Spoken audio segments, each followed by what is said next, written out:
Mushendu, good morning. Yes. Morning to you. How are you?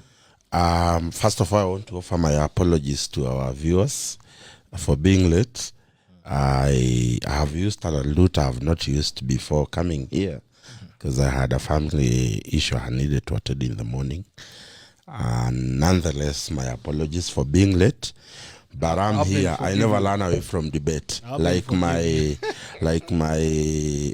fellow Ikonya from Kiambu, we were supposed to have a debate on Kiambu issues. Your friend has gone missing. No, he has just chickened out and decided to go Mteja. I was looking forward to face him head on. It's good to put it clear that he wanted a right of reply. Yeah, he called me last week. By the way, just to make it clear, by the way, Anthony Konya, MCA, Kiambu Township, called me last week and said that there's accusations or statements that Mushendu had made on the show last week and he needed a right of reply. I have given him a right of reply and I want them, because the people of Kiambu, they deserve the truth and it's a value from leadership. And Ikonya said, yes, he's ready to come and argue or actually argue with the facts of Mushendu.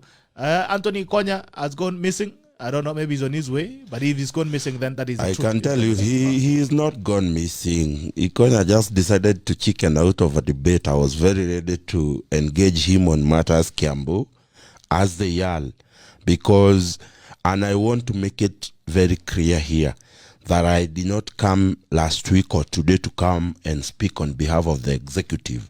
Nobody has sent me to speak on behalf of the executive. My point has been very consistent, that if indeed there is corruption in Kiambu, there is a certain group that cannot be the moral cop to talk about corruption in Kiambu, and that is the Kiambu County Assembly as it is composed today. So it was not about whether there has been a problem with the executive or not. It is about the honesty of the Kiambu County Assembly, that they do not have the moral obligation or authority to talk about corruption, if indeed it is there in Kiambu. What? So I look forward to engage the Honorable Ikonya anytime, any day, anywhere, as long as you do not chicken out of debate, the Honorable Ikonya. I know you to be a very good debater. I know you to be a very upright person when it comes to leadership, and I was hoping to engage you on matters Kiambu County candidly, because I start by my sentiment, as I said them last week. I will still insist that the assembly face of corruption in Kiambu. So what exactly is going on in Kiambu, Mushendu? The problem, and I kept insisting that we have very malicious kind of leadership in Kiambu. What people are discussing on Twitter and on social media is something called a management letter. A management letter is a letter written by the Auditor General to the CEC Finance in Kiambu. You're supposed to present your audit to the Auditor General so that he can peruse and make comments. Those comments are made through a management letter, that they made a letter and sent it to the CEC, the CCM of Kiambu, the finance person of Kiambu, so that he can be able to provide, number one, missing document that may have been noted in that management letter. He can be able to provide evidence of some of the things that the Auditor General feels that they need to be substantiated.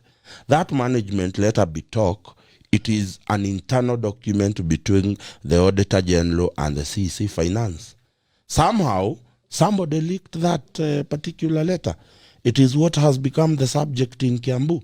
Unfortunately, so as much as the content of that letter may be subject to interrogation, that letter cannot be used as evidence against Kiambu County Gerald Bitok.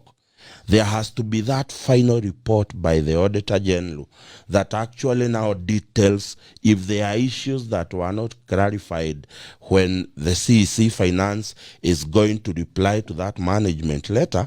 Then that final report will give a clear indication and the true reflection of the accounts in Kiambu County. So therefore, anybody purporting to interrogate the Kiambu County through that management letter, regardless of how it is actually bringing out emotions, it is not a document that can stand the test of time. There has to be a substantive audit report by the Auditor General so that we can be able now to fully castigate the executive. So therefore, I continue to say the problem in Kiambu, it is the maliciousness in the kind of readers we have given ourselves to. Because I say this, and I say this very sad as a resident of Kiambu, the leadership we have is a true reflection of the people we are. So if our leadership is missing the mark, that also means as the people of Kiambu, we missed the mark when we were electing these MCAs. If you compare the first assembly, which I was honored to have so many friends and to I am a regular person to go and listen to the debate in the county assembly, both in the first one and the second one. If you compare the first assembly and this assembly, it is like comparing heaven and earth. This assembly has lost its value. It has lost its course. It has lost its mandate. These people are serious mockery to the people who elected them. The question is, even as you stand in for the executive MUCHENDU, yes, do you believe there's any corruption or misuse of public funds in Kiambu County? But because you are referring to a query by the Auditor General. Bitok, what I believe or I don't believe is not. It doesn't apply in this issue. The point is, if the relevant bodies that are mandated to do the audit of the county accounts find Kiambu to have actually messed up with the account, then what I believe or I don't believe, it is neither here nor there. But I cannot stand here, Bitok, and crucify Kiambu County executive through a management letter that cannot stand the test of time. The only time we can be able to give a clear picture of whether money has been misused in Kiambu, it is after this management letter has been sent to the CEC Finance. He will require to give reply to that letter on the specific issues that have been raised in that audit query. Thereafter, the Auditor General is going to make a conclusive report on the audit of the Kiambu. And when the Auditor General will make that audit report regarding this particular usage and regarding these particular issues that he has raised, then we will be here to tell you that it is true, Kiambu County government has done this, or it is not true, Kiambu has not done this. But right now, I cannot, in no fairness, start saying whether there is corruption in Kiambu or not until I reply to that particular management letter, because that management letter is asking the CEC Finance to clarify those issues. And therefore, it will be unfair for me to castigate the executive until such a time the CEC has been able to answer to those particular issues raised by the Auditor General, and then the Auditor General is going to actually craft his final report on the matter. So therefore, because it's not going to take too long, when that report is done, Bitok, we shall be here to interrogate that report. But nonetheless, one thing I can tell you, there is a problem in Kiambu County that needs to be sorted, and that is a leadership problem. We have a blame game in the Kiambu County Assembly, a blame game between the Kiambu County Assembly and the executive that needs to stop, and we can focus on issues that actually benefit Mwananchi. My actual fear is that these MCAs, they're supposed to be the first responsibility as it is anchored in the Constitution for the MCA. It is representation. You are the representative of the people. What took you to that assembly should be first, always the constituents. The constituents that elected you should take the first precedence in your affairs in Kiambu County. So therefore, I hope the MCAs, I hope the executive, they can come together so that they can chart the way forward to projects that are helping Mwananchi, not just mere politics to feed into your stomachs and what have you. All right. Yes. Yesterday they've cleared 1.1 out of 5 million signatures. They've cleared 1.14 BBI signatures. Hizo zingine zilienda wapi? I have a feeling probably Wafula Chebukati also did them a favor by clearing 1.4 million. I have a feeling that if some of us go and interrogate further the cleared signature, if Bitok, you bear with me, we have quite a substantive number that doesn't have time to go and check whether their signatures was illegally used for BBI. As we have established, quite a number of people have found that they signed up for BBI without actually doing it themselves. So if Kenyans took time to actually fully interrogate the signatures in the BBI, most likely we will not have the 1 million required threshold of those signatures. That tells you if they had submitted, how much was it, 5 point something 5 point something million. It is sad, my brother, that almost 4 million signatures were rendered useless in this entire BBI exercise. So therefore, would it be safe to say that only around 1.4 million Kenyans support BBI in the republic that has 50 million? And I'll tell you this, without being unfair to the county assemblies, I don't expect that particular process to get a hinge in the county assemblies. Why do I do this? Why do I say this talk? Most MCAs in all our county assemblies, when they got in, they took maximum loans against their salaries. So you will find there is an MCA that is actually drawing a pay slip of not more than 30,000 shillings after the deductions have been done. So in short, my MCAs were mesota. So therefore, when this process is subjected to the county assemblies, and subsequently there is some money that is going to come from a certain office in Gigiri, these guys will pass it, including my own county. That's how bad our county assembly is. I expect this BBI, despite majority of Kiambu citizens saying no, because I'll tell you the problem we have, Bitok. How many times does your MCA consult you when an issue of the matters of national importance come to the assembly? I don't even remember my... They don't consult their constituents. They purport to pretend that they know the needs of the constituents. Basically, if that bill comes to the Kiambu Assembly, I would expect my area MCA to do a public participation. As the representative of the people, what do the people you represent want to do with that particular issue that comes to the assembly? Do they want to pass BBI? Do they want to pass? Do they want to fail BBI? So therefore, it would be a canon responsibility for an MCA when that particular BBI bill is brought and introduced to the county assembly of Kiambu. Each unelected MCA should be able to do a public participation from where you've been elected. Let the constituents you represent tell you their feeling about BBI. If they want to pass BBI, you have a canon obligation to go and vote yes on their behalf in that assembly. If your constituents do not want anything to do with that document, you also have a responsibility to come to that assembly and give a representation of what your constituents want. But unfortunately so, that when these bills come to the assembly, the first core business for an MCA is what he will get out of it. So hii kitu na I can tell you, hakuna assembly itaingia kama haijafuatwa na pesa. So you believe they might actually approve the document? No, I don't. It is not actually, I don't believe. I know so. They will actually approve the document. In fact, it is supposed to get at least 24. You'll be surprised to even get 40. And the question is, Moshendu, all right, even as you speak about the signatures, should you only look at the signatures collected, or should you also look at the integrity of the process?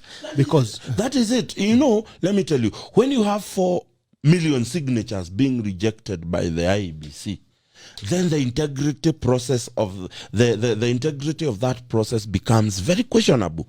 Because how did you then end up with 4 million signatures that, for lack of a better word, are bogus?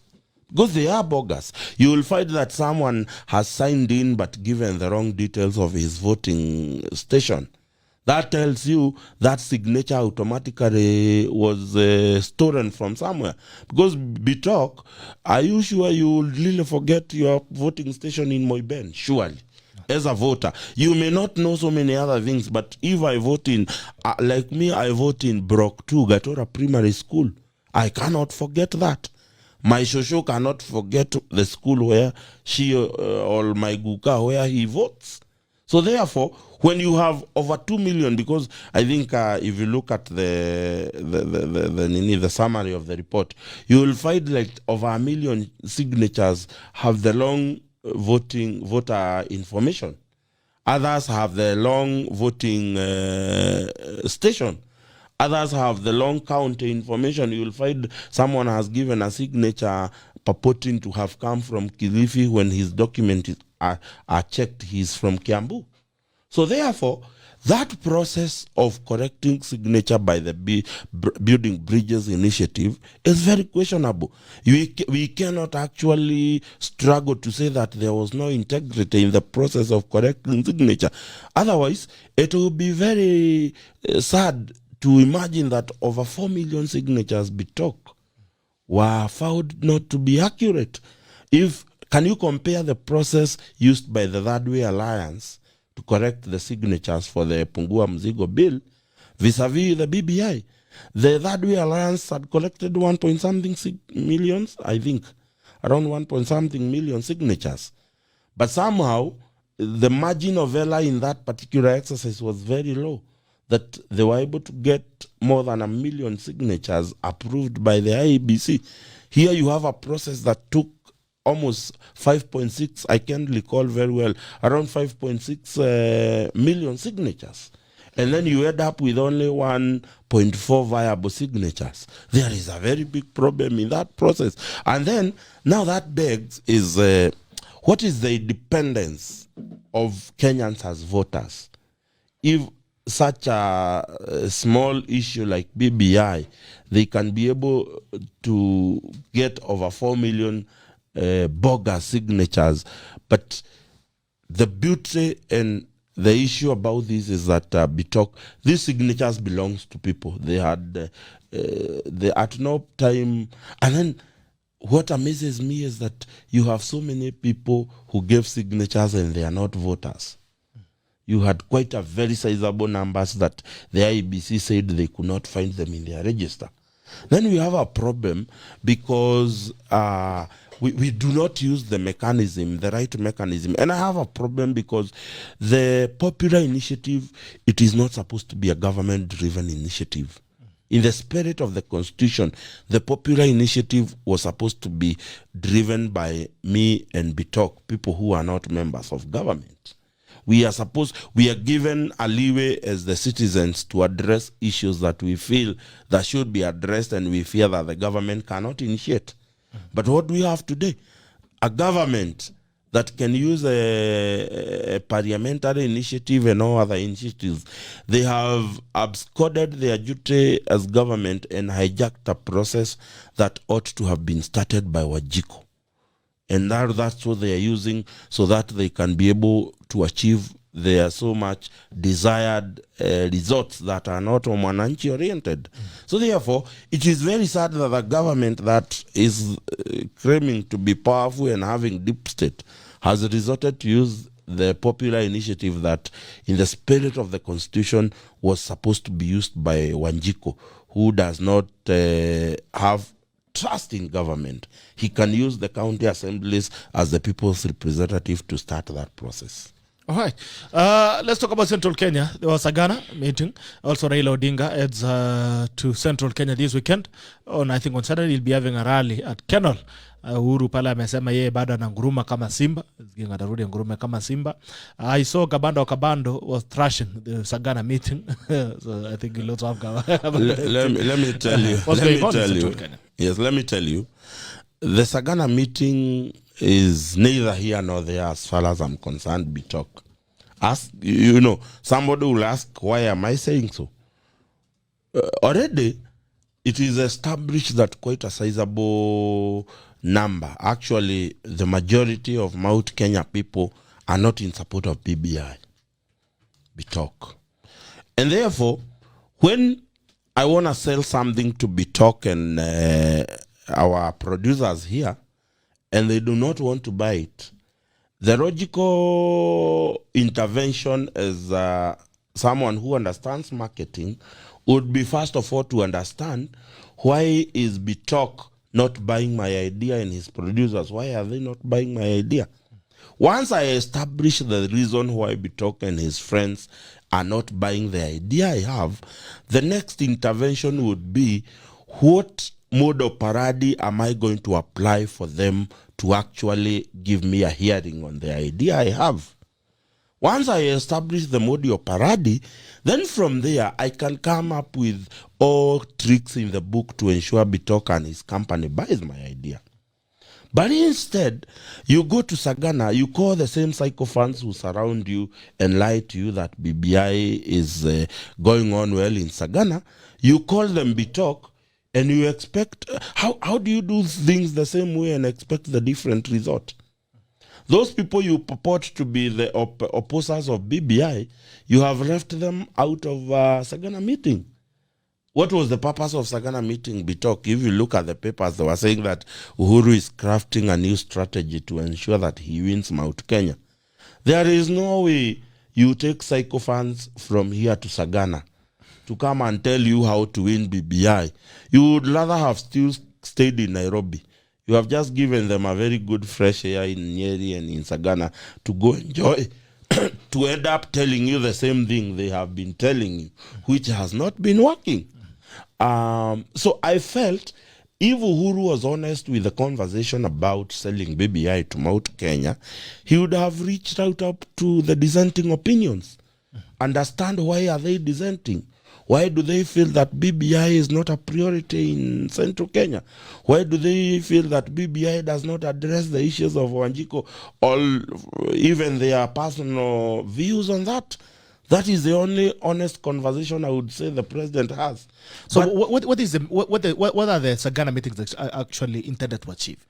The Sagana meeting, let me tell you, the idea of having a meeting in Sagana is actually to try and win Mount Kenya to support BBI. And whoever thought about having a meeting in Sagana, I would first of all say he had a very good idea in mind. But the composition of who was in Sagana is what makes that process very useless. Because Bitok, as I have said, you go and you take the people who actually have been surrounding you here in Nairobi. In fact, the only thing I would say Sagana did was it is just give the same people with the same opinion a change of scenery. Because there was no way they will tell the president a new thing. They will still preach what they have been preaching. But I will also say this, and I am still someone who believes that BBI is not a priority. But I will say this, there is something the people who support BBI in Mount Kenya have done, Bitok, that needs to be looked very seriously. Otherwise, for those of us who believe that BBI is not a priority, we may find ourselves in the hot pan. They have picked my member of parliament, the Honorable Peter Mongai Mwathi, as the organizing secretary of BBI. Let me tell you, if I was asked to give 10 people who I know to be very clever in this country, my MP is a very cunning member of parliament. He is very calculative. And then he is one of those people who are the first people to teach about devolution when we passed the new constitution. He is very passionate about anything that he desires to sell.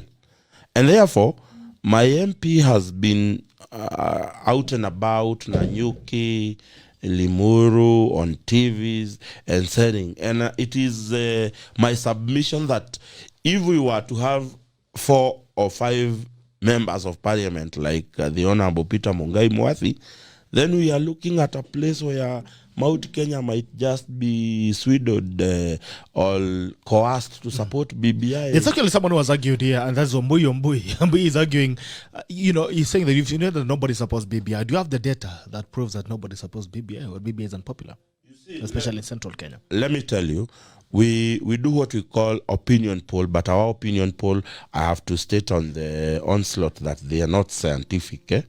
We cannot fully say that we spend time and using the normal means of doing opinion poll. But when you sample opinion poll on social media, you sample opinion poll on our towns. You sample opinion polls when we attend burial services, when we attend the roratios and all those things. As a politician, as people who love leadership, we keep asking people these questions. And most of the time, you will find that only 1 in every 7 people supports BBI. So when we say that majority of people do not support BBI, you have seen Bitok because you are here and you see media, you see the reaction, the kind of reaction those people who support BBI are receiving in public functions. It tells you that there is a big problem. People have a very big problem with BBI. And I want to state categorically here, I've gone through that document from cover to cover. That document, BBI without Maris, has some nice things for the common Mwananchi in it. I believe so. I want to believe that there are things that Mwananchi can take home from that document. But that document has 2 problems.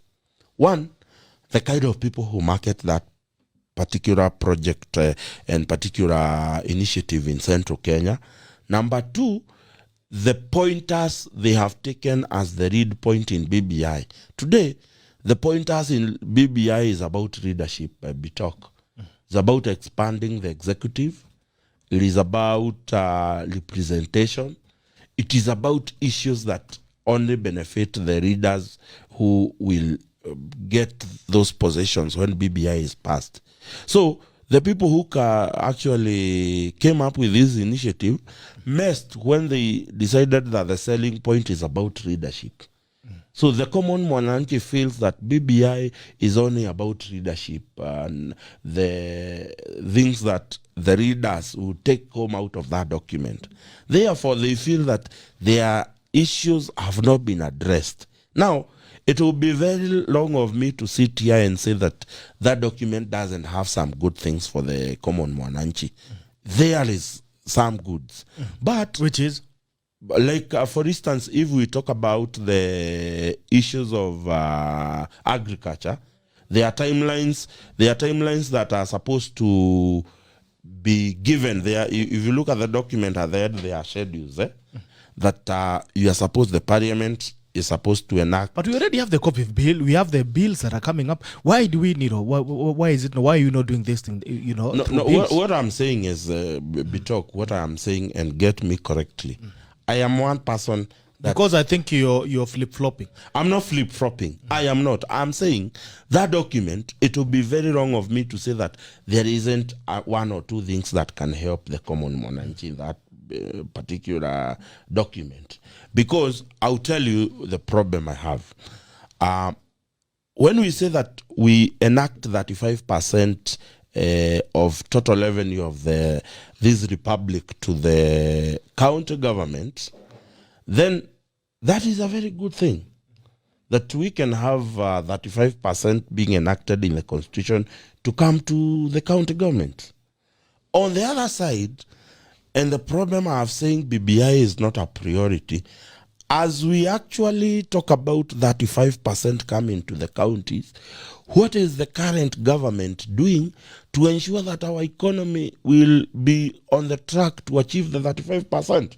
Because today, Bitok, you remember for the Senate to be able to actually agree on the sharing formula, today, the president went ahead and promised, was it 350 billion shillings to the county? The counties have ended up sharing almost, I think, around 325 billion. So around 25 billion has been lost. Why? It is because the government is so concerned about BBI that they are not addressing the economy today. As much as proposing 35% to be anchored in the constitution is a good thing when you have 35% of the total revenue of the county being put into the total revenue of the entire budget being given back to the county. It's a good thing for common Mwananchi.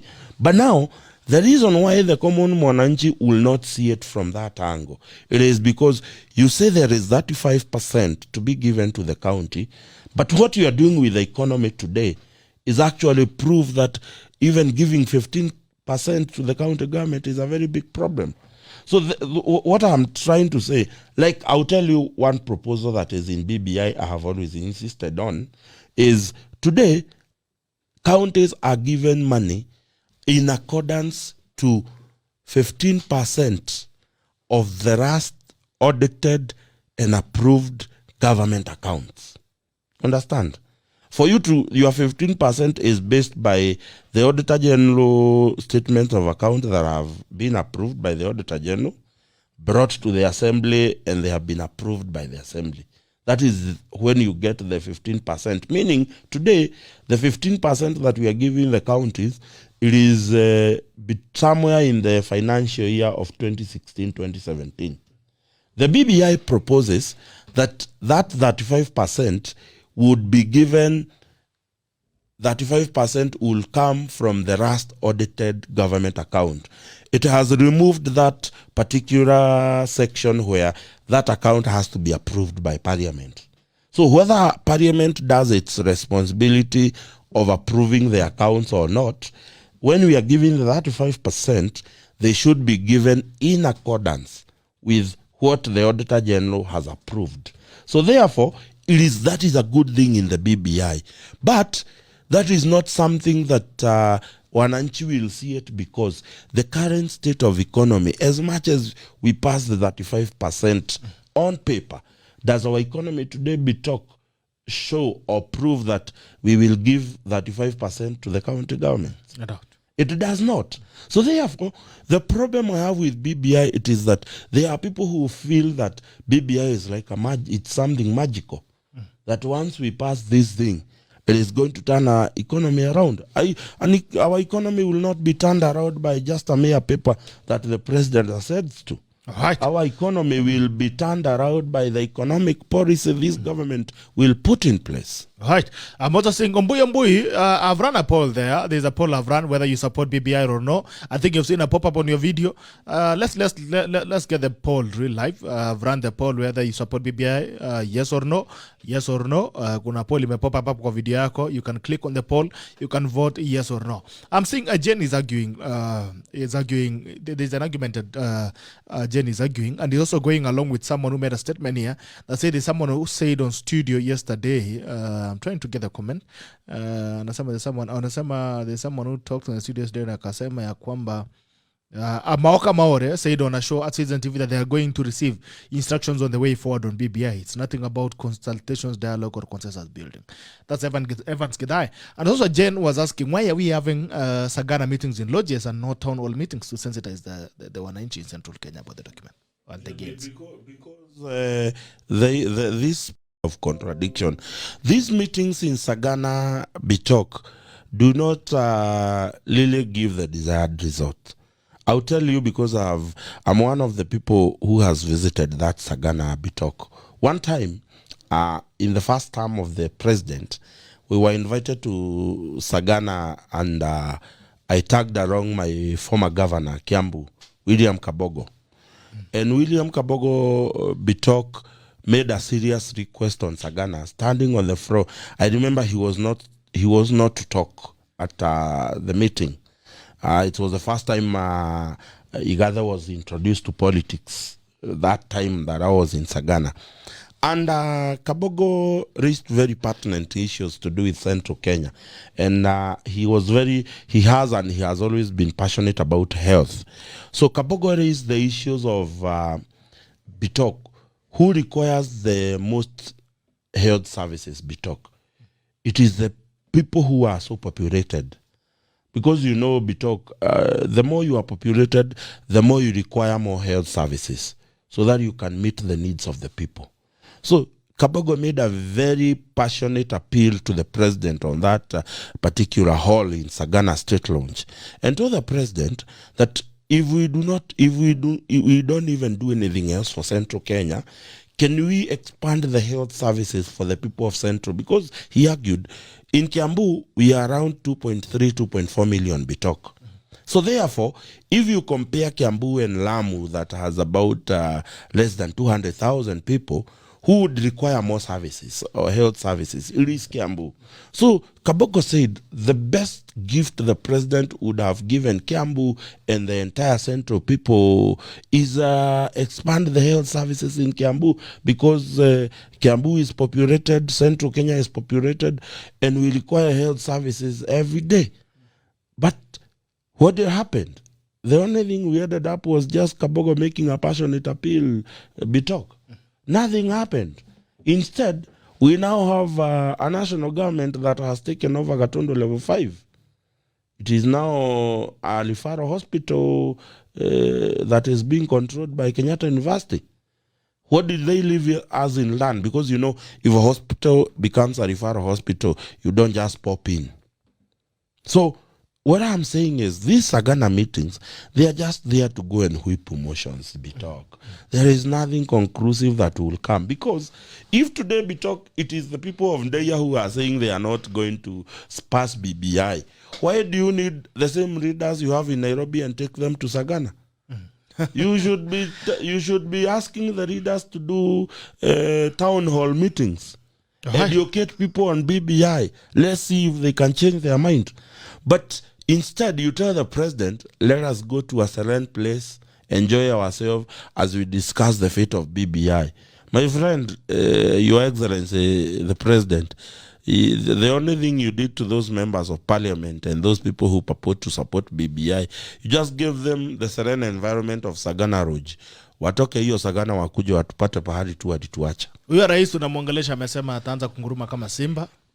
Ai bana, unajua ulipewa nguvu za kunguruma kama simba miaka 8 iliyopita. We should now be discussing bona uje kuwa ukiguruma. Unacheza na Uhuru, unacheza na rais. Si kucheza na rais. You see, let me tell you, Bitok, it is like we give you authority to kusimamia kitu 8 years ago. Na wewe ushinayo utaambia nitaguruma kama simba. That authority, that day in 2013 at Kasarani, when he was given the instruments of power, he was given authority kuguruma kama simba. That authority was also reassured 5 years later. So therefore, it is not a question of whether he will guruma. We are 8.5 years into his presidential term. Bona hajekuwa akiguruma miaka 8 na nusu. That would be the question.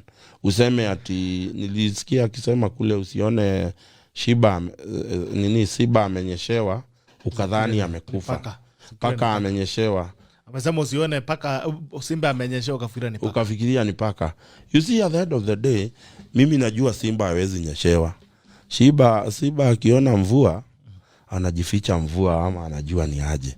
So ukiona paka simba amenyeshewa, likelihood ni paka. Juu simba hawezi nyeshewa. If you watch Nat Your World, you realize that there is no way a lion will be laying down just like that, unless it is going after a catch. That's the only time it will be laying. So I expect if huyu simba amenyeshewa akitafuta chakula, na hiyo ni chakula ya wananchi. That's my belief. All right. The government is seeking on 1.3 trillion extra to finance its budget. Serikali inaomba 1.3 trillion Kenya's finance budget. Actually, it's led by 6 months on the Chinese loan for the SGR. What are your thoughts on that? This is where you first of all say Uhuru delivers. See on the punchline. Hashtag Uhuru delivers. Let me tell you, it is very sad. We have already taken about 7.2 trillion in loans, something of the sort. About 7 trillion. We have already taken 7 trillion in loans. Now, last year, Parliament raised our debt ceiling to 9 trillion Kenya shillings. So, if the Minister for Finance, Ekuli Etani, is going to take an extra 1 trillion shilling Bitok, we will be at around 8 trillion in debt. You may be aware that this last year and this year, Bitok, we have quite a number of loans that have matured, and we need to start paying them. You look, our external debt are paid through our consolidated fund. And of course, you know, consolidated fund is, we pump our consolidated fund with the revenue that we collect.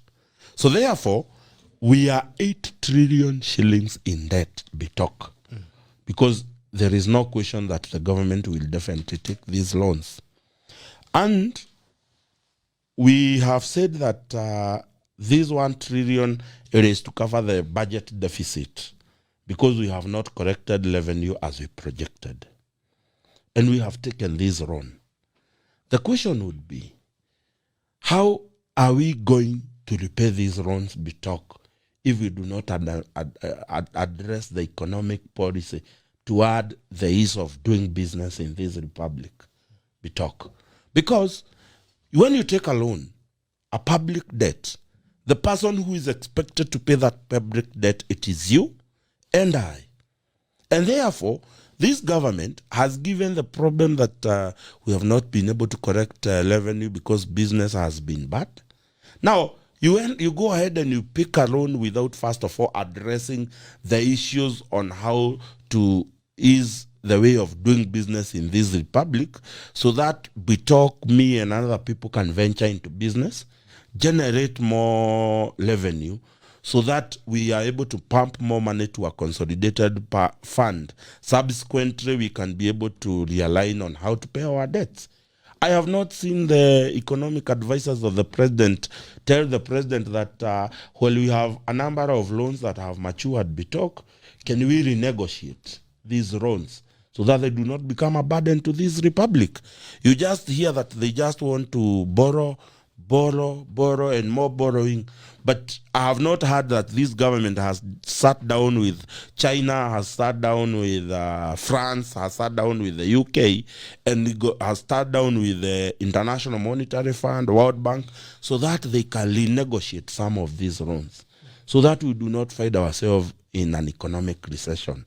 But it is very sad that we read a budget of 2.7, or was it 2.7 trillion? We are reading a budget of 2.7 trillion that about 927 billion in this particular budget was supposed to go to repaying our own Bitok. Instead, we are now going to borrow a loan that is even more than what we are paying. It is very sad. And I think if you ask me that the president, the current president, the Honorable Uhuru Muigai Kenyatta, His Excellency, might go down as the worst fiscal manager in this country, because it cannot be that in 10 years the Honorable Mwai Kibaki borrowed so less and did too much. And then in 10 years of Uhuru found this country in about 2-point-something trillion in debt. He is going to leave this country with an extra 7 trillion in debt. Without addressing, how do you go and take a loan without addressing the means of paying that loan? What is the means? The means of paying that loan, it is through the revenue that we collect, that goes to the consolidated fund. So therefore, you ought to address the people who are actually paying that revenue. Are they be able to do good business? If you pick a project today, Bitok, today, walk into a bank, Bitok, take a loan. You take a loan in the bank, either you pick it up against, you will know that you have a salary that will be able to cover the premiums per month.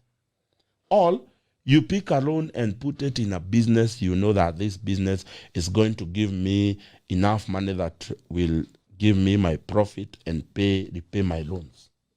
But you cannot walk to a bank without a formula of repaying that loan. In fact, no bank can give you a loan, Bitok, without knowing the formula of paying that loan. So I want to say this. When the government goes ahead to International Monetary Fund, do you know what we are going to forego for us to be given that loan? The International Monetary Fund has said that we have to either scrap or reorganize over 100 parastatals in government. About 76,000 people will lose their job just so this government can get a loan from International Monetary Fund. Because the International Monetary Fund has done a research on so many government parastatals that they believe that they are a burden to the Republic of Kenya. Why are these parastatals a burden to the public? It is because the government has not been tough on the managers of these parastatals. So they have become money-milking businesses. So was it worth it that about almost 80,000, specifically 76 to 80,000, is it worth it that they are going to lose their job so that this government can get a loan of 1 trillion? Because that is the requirement the International Monetary Fund has given. You have to either scrap or reorganize or merge about 100 parastatals of this government. It's very sad that for us to get our own BITOC, that we are going to repay, there is a group of Kenyans that will lose their livelihood. All right. The story is, I'm seeing the headlines of the Star. Twin attack, Uhuru Raila head to Central. ODM chief under the roadshow, undertake the roadshow to Kenol. There's rallies ahead of Sagana meeting. All right. Uhuru and Raila Odinga to Central Kenya. Of course, you know what the target is. Is William Ruto going to survive the onslaught by the two in Central Kenya? Because it looks like now the political war has really started.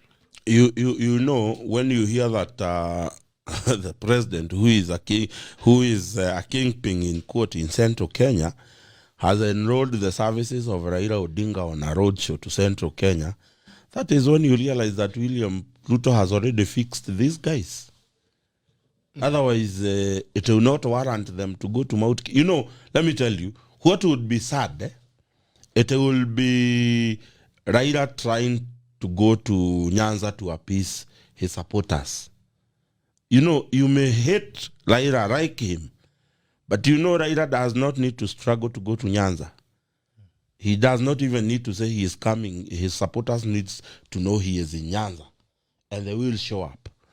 William Ruto, if he's going to LD BITOC, he does not even need to say he is going to LD. His supporters just need to get a whim that he is in LD. Then, here is Uhuru Kenyatta, who has to plan on how to get to Central Kenya. You know, let me tell you, it is sad. You would expect that if Uhuru is coming to Sagana, if Uhuru is coming to Keno, it does not need to be announced. It just needs to be said, Uhuru is coming. Let me give you an example. When we were in high school, we hear that Moi would be passing by our road. All schools would be in the road. Everybody would leave everything to do so that we can go and see Moi. That ought to be the case in Central Kenya.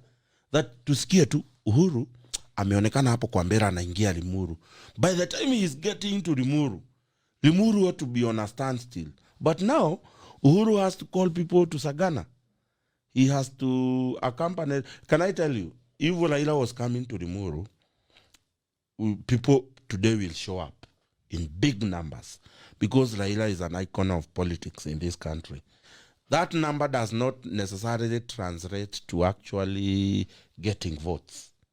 But the saddest thing is that Uhuru has to strategize on how to visit Central Kenya. How sad can things get? That somebody who is purported to be a kingpin in Central Kenya has to actually plan, has to actually have state machinery fund, bring people, because I can tell you without fear of contradiction that Kenya will have people being brought from all over. The president ought not to struggle. He ought not to spend a penny. He ought not to have any reader organized for him. He just needs to say, I will pass by Kenya, and people will show up. But unfortunately, that is not the case in Central Kenya. If they will not organize, if leaders will not get involved, and allow people to voluntarily come to Uhuru's meeting in Kenya, I can assure you that place will be almost empty. Because we expected so much from the president as Central Kenya people. But where is he leaving us? Our cash crop BITOC is the tea. Our cash crop is coffee. Our cash crop is milk. Our cash crop is jungle nuts. Where has he left the agriculture processes in this Kenya? In Central Kenya, Because if you do not address the issues that make money for Mwananchi in Central Kenya, you know, you can build as many roads as you want. But if you do not address the price of coffee, the price of tea, I mean, today we are talking about a coffee bill that we want it to address the coffee auctioners who are milking money out of farmers. But you'll be surprised, and we will have this discussion some days to come. Who are controlling, who are the people controlling the coffee auctions in this republic? That is when you realize that the leadership of this country is a mockery to those people who do coffee farming, who are actually in charge of the marketing of tea in this republic. It would surprise you. The people we are trying to target are the people who are controlling these processes of having the tea bill. We are just being treated to a circus by the very people who have been oppressing the coffee farmers, the tea farmers, the milk farmers. These are the very people who are oppressing us. And then we are the people we are expecting them to actually deal with issues to do with our farming. It's so unfortunate. So if you ask me, I wish, I know that there are people who have never seen Raila Odinga in Central Kenya, specifically in Keno. So Uhuru is very strategic bitok, because if he goes with Raila, people will come out to see Raila more than to see him. I wish, and I wish they would drop Raila out of that visit. That's the only way he's going to survive. So even as Uhuru Kenyatta makes aggressive inroads into central Kenya and also carries his handshake partner Raila Odinga, the question was, do you think William Ruto is going to survive the new aggression? Because at the end of the day... Let me tell you. Let me tell you, Bitok. The support, anybody supporting William Ruto in central Kenya, I included Bitok, we do not support William Ruto based on anything to do with ethnic issues in central Kenya.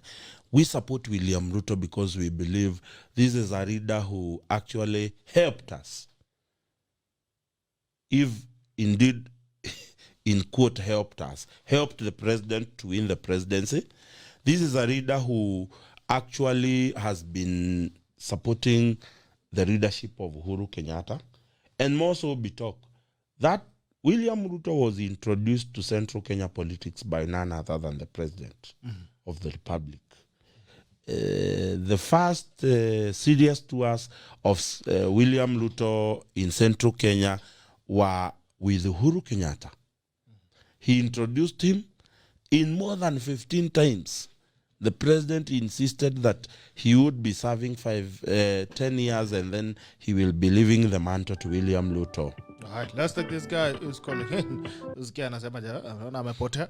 All right, I missed your call. You can call in again. So William Ruto, we support him because we passionately believe in his ideological type of leadership. We support him because we believe he's a visionary person. We support him because some of us know that programs like the Last Mile, Bitok, programs like the housing that has never taken place, some of the programs that were initiated in this government were initiated with the brain of William Ruto, programs like TVET. Those programs that are actually going to revolutionize the technical ability of young Kenyans. These are issues that William Ruto believes in. So I was going to tell you, the people who support William Ruto in Central Kenya, Bitok, they support him out of passion, not because they get something out of him, not because William Ruto has sponsored people to go to his meetings, not because William Ruto has coerced those people who support him in Central Kenya to support him. They support him because they believe in him. So whether Uhuru Kenyatta and Raila are going to make 100 visits, Bitok, they will not change the fact that William Ruto has taken the lead in the leadership of this country come 2022. And both the president and the opposition leader, or should I say the former opposition leader now in government, are playing second fiddle to what William Ruto is doing. In fact, look at the headlines. They keep saying that the president and the former opposition leader, they are planning on how to counter Ruto. And I've told you it's sad thing. How does a president who comes from central Kenya said to be planning how to counter William Ruto in his own backyard? You know, it's absurd. It's right. absurd. In other news, Kalonzo Musyoka, Musalia Mudavadi, and Wetangula are back in all fault. Now they have recruited KANU chairman and Baringo Senator Gideon Moi. What are your thoughts on that alliance? You know, that grouping, it is like uchukue mtu alikuwa na embarrassed Gatora primary, uchukue mtu alikuwa na embarrassed Nairobi primary, uchukue mtu alikuwa na embarrassed Thika primary, uchukue mtu alikuwa na embarrassed Murang'a primary, and bring them together and expect them to get a number one. So if you ask me, that is a union of losers. And it is not going to go anywhere. I mean, it's crazy. It's a union of losers. And anybody expecting any firework from those people must be must be dreaming. You know. Why are you being sarcastic? Tell you, I'm not being sarcastic. I'm not being sarcastic. I mean, why would you be worried by a union of losers that they have come together? I mean, I would be wondering if I took all the number ones from those primary schools and you put them in a room, you would expect them to combine their knowledge and come up with a new invention. But there is no way losers from all corners of Kenya can come together and actually come out with a winning formula. It is not logical. It is not it is not workable. You know, I find it outrageous that one. I mean, I'm glad even Deputy President has not seen the need to actually answer on that particular union. You deal with the big fish, you do not deal with the losers. In any case, you don't deal with people who are behind you. You deal with people who are probably at par with you or people you believe you are able to stop. So, if you ask me, the union, let me tell you, what is strange is that we are talking about a union of Mudavadi and Wetangula, people who come from the same region. They are supposed to be united. Basically, the common sense is that region should be speaking in the same voice. But somebody wants to preach to us that Wetangula has joined hands with Mudavadi. What is so unique about that? The Ruya Union. I mean, it's crazy that we want to talk about Mudavadi. I have seen, has it been put Mudavadi, Wetangula, Kalonzo? Who is the other person? Gideon Moi. I mean, look at Gideon Moi, a person who is not even popular in his own Baringo County where he represents. I have seen something going around on social media that you have a very state-of-the-art church somewhere inside Baringo, and then walk few meters after the church, houses that are falling down. Guys, that guy is not in touch with the reality of life. I mean, you have a mega church that is being flocked by paupers, people you cannot help. You can be able to put up a very big church there as a symbol of your wealth, as a symbol of who you are.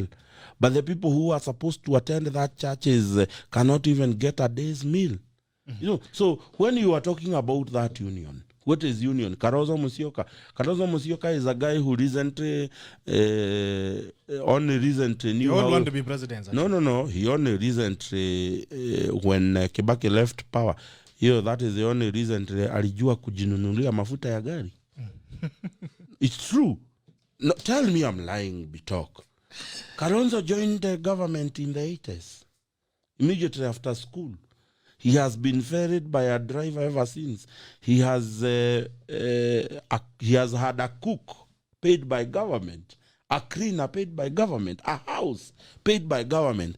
That is a guy who recently got to know the cost of buying fuel. Because that is... and in fact, I actually apologize saying he knew the cost of fuel.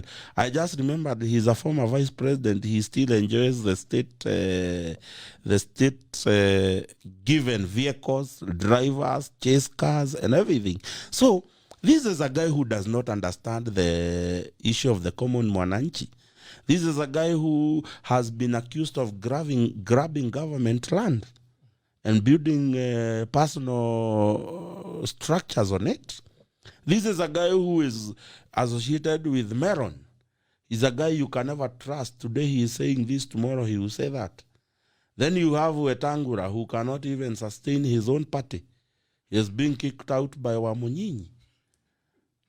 There you have Mudavadi, who is a dynasty. The father was a minister in the former government. These are guys who are out of reality with the issues of common mwananchi. And then you have Gideon Moi, who has enjoyed the State House for 24 years. And then you want to tell me that anybody should fear they are coming together? They shouldn't. They don't. Nobody should fear them. Nobody should fear them. Their coming together should actually be inconsequential to the politics of this republic. You know, if you are telling me that William Ruto joined hand with Raila Odinga, that would make news. That would send shivers all over the republic. But not a union of Kalonzo, Mudavadi, Wetangula, and Gideon Moi. That is actually more of a TV show or something of the sort. All right. We're going to pick calls. I'm going to take your calls. Unaweza piga simu nambari ni 0779-800-010 or 779-800-010. You can call in 0779-800-010. Unaweza piga simu bunge la mwenyenchi kwa wazi 0779-800-010. Tukirudi mtongele mambo ya shule. Muchendu, there's some serious arrests in schools. Students are burning schools. Madometi zimechomwa, violence inaendelea shuleni, properties are being vandalized. Do you think it's time we phased out boarding schools? Because that's why we're having problems, as we expect. Okay, what's going on in schools actually? I would not say that we phase out boarding schools, okay? But I think we need to address the system of examination in this republic, Bitok. Because every time we are just about to come up to do the national examinations, this issue come up. People burning schools. There is that people get scared. We have students who have not actually learned the entire syllabus the way they should. But it will still be funny to find that the setup of the examination they will do will still remain the same, Bitok. Despite the challenges of COVID and not having gone to school, most likely you'll find the Kenya National Examination Council will still give them the same exam they set 2 years ago or a year ago. So therefore, we need to address the system of examination in this country. Let us not compact. You know, when you give a form for 12 years of being in school, Bitok, are actually compressed into 20 days of examination, and the 12 years will be determined by an examination of 20 days. I think that's where we miss the mark, Bitok. And I hope the new system of education can address this, that the fate of our kids is not limited to just 20 days of an examination, that the fate of our kid can be, what is your technical ability? Can we, if we realize that your ability is in the technical way, can we actually channel our children to that direction? Those who want to study the practicals of life can do that. Those who want to further education in the other direction can do. Actually sanitizing those actions. But I'm saying this has been an occurrence, we need to change it. All right. Good morning. Yeah, good morning, Bwana Gerald. Salama sana, habari yako? Mzuri sana, ni Mwema Steve hapa. Mwema Steve, jambo? Yeah, mzuri sana. Tuko na Arama pia kwa laini. Arama tulia hapa kwa laini, itakuchukua yeye. Sema niambie Steve. Okay. Salimia Bwana Governor hapo. Sijui Steve umepeleka wapi Lucia? Lucia alikuwa mgonjwa bwana, lakini nyie muombei Lucia. Nataka ulete Lucia manake. Lucia ndo anaweza control Muchendu. Manake Muchendu nikimsikiza is a bitter man. Is bitter with Uhuru. Aya. From I've listened to him several times. Muchendu is just bitter. I don't know. He was not appointed. He was. I don't understand. And I think he's only going to vote for William Ruto because he just wants to punish Uhuru. Okay.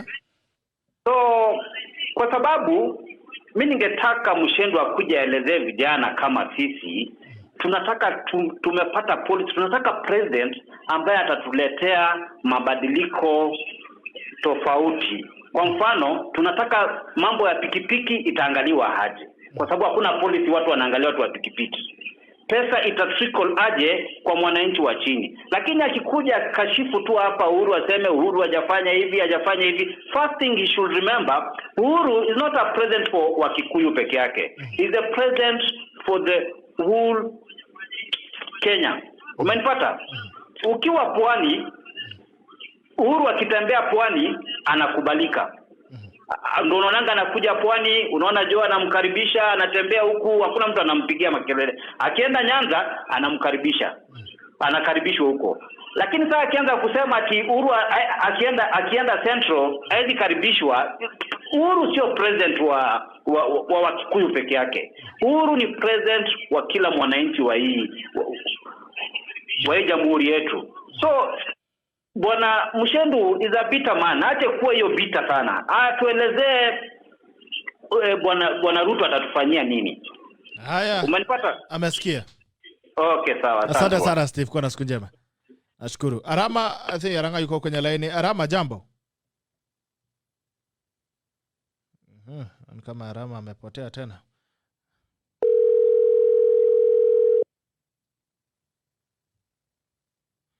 Jambo Arama. Hello. Yes, good morning. Good morning. Good morning to you. Today you left Muchendu to run a mock in the studio. The other guy disappeared, so amebaki kwa kiwanja pekee. Kumbe ndio ndume ananguruma sasa kama simba. Huyo Muchendu amekula maneno mpaka ameanza kuchanganyikiwa sasa. I don't know how to help this guy. Arama, good morning.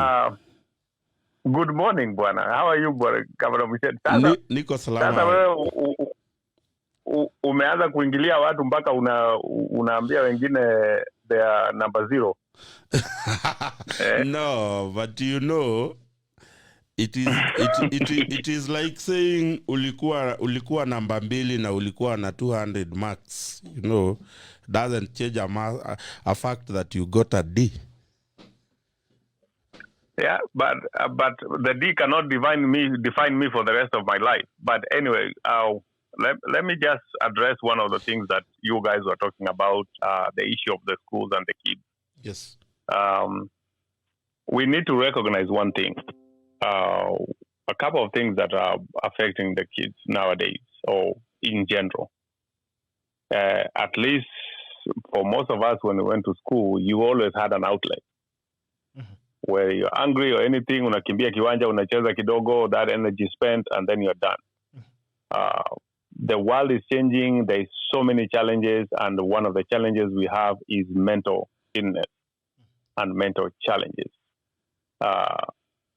And also our own society itself. If us, as the people who are outside, not in school, do not respect authority, do not respect laws, how do you expect the same children or the same kids who are going to school, seeing what we do and get away with it, how do you expect them also to go back to school and obey the same laws you have been disobeying outside? So those are the things we need to address. Sometimes even listening to when people have a complaint, just listening will give you a big difference in their reaction. So it's a worrying trend that the only result people have is banning schools or banning property. That should not happen. But we should go and find out what is the root cause. I remember one time I saw at one time one of the girls' schools were complaining that they were being harassed. Some of them were rape allegation and everything. And the sad part for me was seeing some people commenting and saying, "Oh, these girls are pretending; they don't want to be in school." Yes, it's your opinion, but there's some things you really can't just dismiss offhandedly. It's a fact. Even when the kids were out, you saw trends where young girls who are pregnant. Now, don't be surprised if you go and look at how they became pregnant and you find teachers being involved. You find some adults being involved who are either in school or who are supposed to be responsible.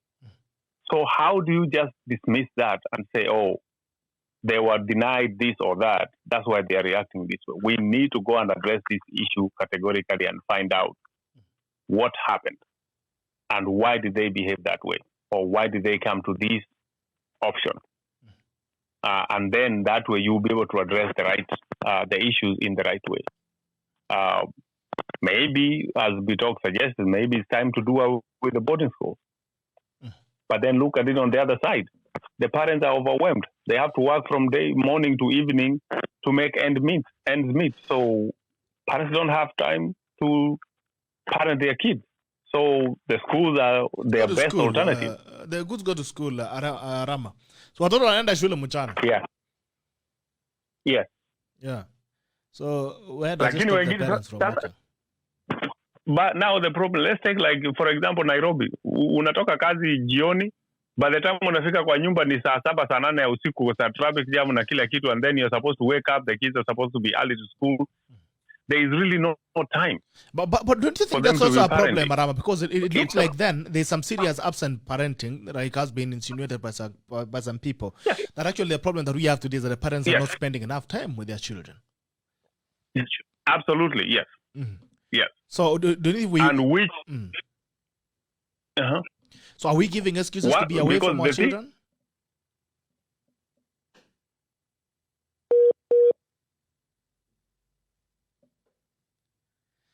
Joel? Hello? Yes. So are we giving excuses to be away from our children? Oh, the answer is, I would say partly yes, it's complicated. Yes, there are people who are giving excuses, but at the same time, there are people who are just trying to survive. And unfortunately, the children become the casualty of the environment or the survival mode that we are in. Because remember, even a child, you don't give them the attention they seek, they need, they are going to act out and do something so that you can focus on them. And say, hey, what's wrong? But if you are taking that time to be with them and focus on them, then they don't have that time to act out. Yeah. So unfortunately, their acting out is causing a lot of damage right now. But at the end of the day, if you go back, really start looking at these issues, what is happening, there is more than just banning schools. Why are they banning schools? Is there something wrong at home? Or is there something wrong in school? Was these kids punished for something they didn't do, or they went to complain and nobody listened and then they were punished for complaining? There are so many aspects that needs to be addressed. You can't just simply say, oh, one of the things that I was amazed...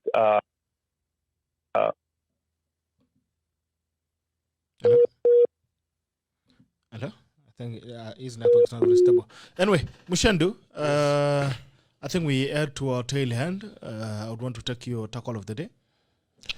Well, with the current happening in this republic, I want to address the issues of economy in our country. We are just about to take a loan of 1 trillion shillings, and the burden of paying that loan is for Wananchi, and therefore this government, as you take the loan to come and purportedly fill up the gaps in the current budget, can you think about the ease of doing business in this country? Can you think about expanding the youth network in business in this country? Because for us to be able to meet the loans that we have to pay, we would be required to actually generate more revenue. And to generate more revenue, we would require to actually create a wider net of taking that revenue. And that only means that we have to come up with economic policies that allows people to venture into businesses. And when people venture into businesses, they are able to pay they are able to pay their taxes. They are able to employ more people who becomes part of the network that is paying tax. So therefore, I want to see, even as we pick a new loan, I would want to request the government to do these things. Two things. One, we are able to renegotiate some of our maturing loans so that we do not find ourselves in an economic recession. We are able to negotiate with our partners so that we are given more time and better terms to pay our loans. And number two, we come up with economic policies that allows more people to venture into business, not actually extinct people in business like we have seen in downtown Nairobi, people who have been doing business for years going out. We have seen Bitok hotels being, serious hotels in this city being closed down because there is no business. So therefore, as the government picks more loans, because it is ultimately Bitok, we cannot survive without them. That is the sad fact, that we cannot survive without those loans. But we can strategically get those loans by addressing the economic processes of doing business in this country. Let us ease the way of doing businesses. Let us ease the way that youths can be able to do business. With that loan and the kind of debt we are in, we cannot afford to wait until we pass BBI to address the economic policies that allows young people to do business, that allows young innovators to actually bring their innovation into the market.